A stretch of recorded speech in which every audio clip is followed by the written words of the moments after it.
Hi guys, it's Shafman from Shafman TV. I hope you're well. And today we're going to look at who is Mohammed bin Salman and why is it important for investors to know who he is and know the impact that he's having currently in Saudi Arabia. Now, a little bit of background. He's only 32 years of age, he's a qualified lawyer, and he's now the Crown Prince of Saudi Arabia. And his rise to power has been absolutely lightning. Okay, historically in Saudi Arabia, the power has passed horizontally to either the next brother or the next sort of oldest person, and that has ensured that there's not been very many power struggles inside of Saudi Arabia. However, Mohammed bin Salman has been fast-tracked. He's widely regarded as responsible for the war in Yemen, regarded as being responsible for the Aramco IPO, which is the public offering of Saudi Arabia's national oil company. And he's also hugely behind the Saudi Arabian 2030 vision, which is to liberalise the economy, modernise the economy, have more inward investment, more foreign capital coming into Saudi Arabia, and to make investors less jittery about investing in Saudi Arabia, because one of the major problems investors have is the political risk in Saudi Arabia. There is a perception, rightly or wrongly, that Saudi Arabia is a risky place to invest due to a perception of the kind of medieval image that it portrays. Beheadings in the streets, repression of political opponents, the omnipresence of the House of Saud, and also the omnipresence of the religious establishment in Saudi Arabia, who wield extensive power. So if we look at Saudi Arabia in the past sort of 60, 70 years, not much has changed really. There's been talk about liberalising the economy. There's been talk about having more freedoms in society. There's been talk about giving women equal rights, various things, but not much has happened. Mohammed bin Salman is a hugely important figure because he has really taken the bull by the horns, and whether people like him or don't like him, he's a very important figure insofar as that he has really made some statements and is attempting to bring Saudi Arabia into the 21st century. Now, recently, in fact last week, he actually criticised extreme Islam, and he said that Saudi Arabia needs to return to be, to a moderate form of Islam.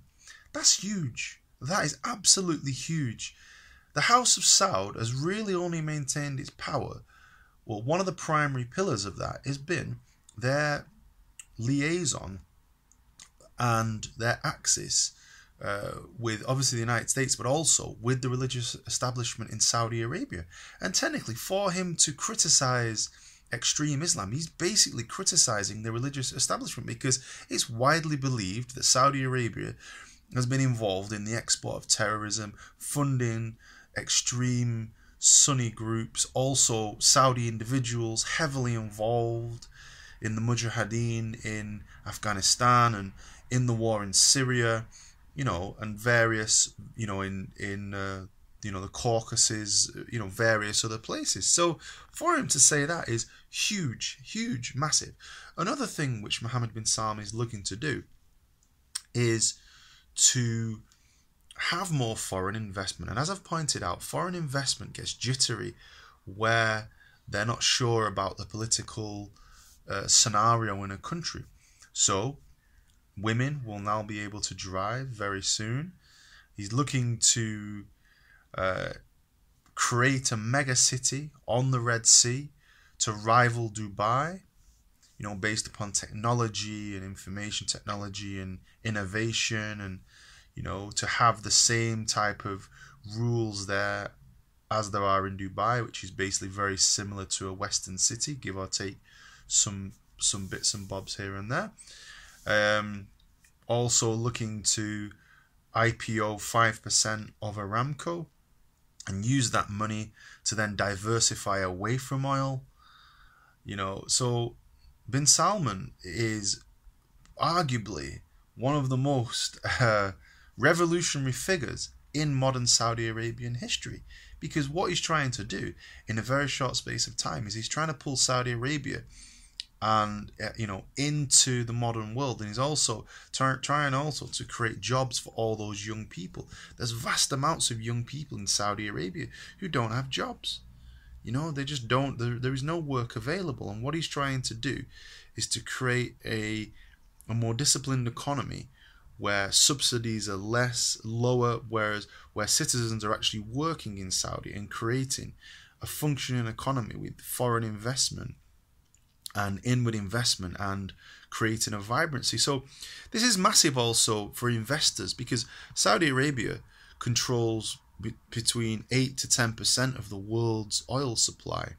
Okay, it's a massive player in OPEC, and what Saudi does in relation to its oil and in relation to its economy is massive, because whether investors invest in oil or not, oil and oil related industries make up a massive amount of the stock market, especially on the FTSE 100.